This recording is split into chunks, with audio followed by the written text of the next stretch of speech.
Hello, this is Decoffer reporting again for my fans, I guess. I don't know. Anyway, some of you have questions like, what did I do? Why did I summon such and so on? Well, what I basically did was I summoned a higher self, and this higher self protects me while I sleep. And the purpose of this is so that I can lucid dream. And the reason that I need to lucid dream is because it's part of what I do. And what I do is similar to necromancy. The book that I use is the Necronomicon, and I'm pretty strict with it. And what I do with it is just use it to lock the gates. And I could go further into that, but I don't see the point in that if nobody's really going to care. So I'll just leave it at that. But what I use is basically very, very simple shit. It's just a bowl and a dagger, and that's it. Those are the tools. Pretty simple, right? What you do after that is totally up to you, because it's your life and you gotta live it anyway, right? So anyway, it's pretty easy. Let me just show you.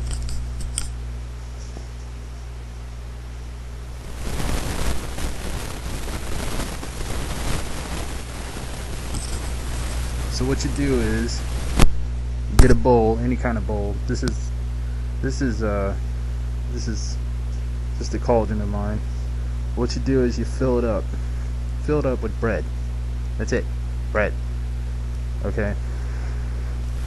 And what I use is bread and tobacco, because tobacco is a protective herb, and it does protect me from those obnoxious spirits that like to come up and try to snatch up what little sacrifice I have from my spirit guide.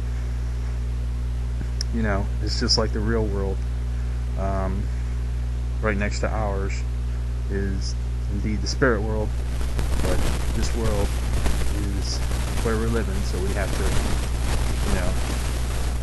account for that first. But in the spirit world, it's a lot different. The way it works is you offer a sacrifice to your spirit guide, and they in turn offer you protection, and you have to do this for about once a month until you pass all the gates, or so they say. I don't know, but that's the way it works for me.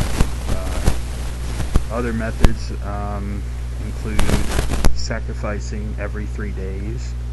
That's only after you get past a certain point. Don't know if many people have gotten to that point myself, but the ones that have not talked to me, and they're doing a lot better for themselves, I guess you could say. The people I do know are a select group. They're the ones that actually taught me how to do what I do.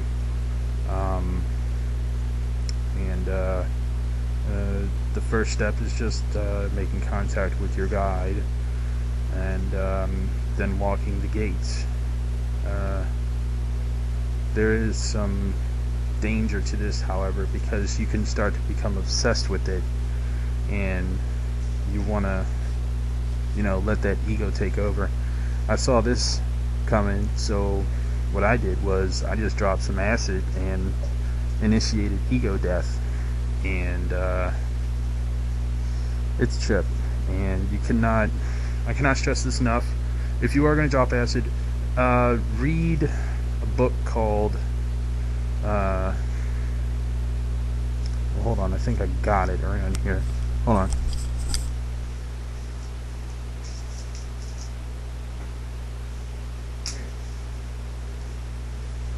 This is a very hard book to find, but it is called Liber Null and Psychonaut. This book is something I'm using right now. I've moved on from the Necronomicon since I passed all the gates and made contact and such with all the higher beings. And now that all that is done, I'm moving on in my studies. And the new book is Liber Null and Psychonaut. And that book is primarily focused on chaos pure and simple, and it's really high level stuff, and I wouldn't recommend it for newbies, nowhere near newbies, you know. I do have a black mirror, and it is very effective in summoning spirits and such and so on. The one thing you have to look out for when it comes to that is when they come true. Keep a journal handy, because you will be hit hard by whatever it is that comes out of that mirror. I had to break mine, actually. Had a lot of witnesses for that, and let's just say I'm better off without the mirror, but I'm not too shy against getting another one. Unless, of course, I'm provoked by some higher power to do so, which I haven't been.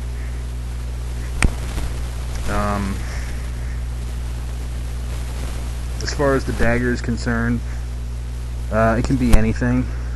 Me, I use a little hunting knife. See? Something basic. Doesn't have to be super fancy. They don't care, just as long as they see that you have power, is essentially what that ceremony's about. And I don't know. I can do a tarot reading. Don't know much else to tell you.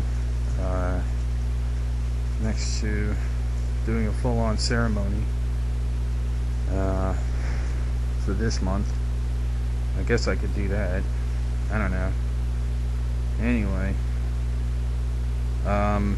this is my follow-up video as requested, and like I said, just hang on and I'll show you exactly what I was doing. And it's really not that hard.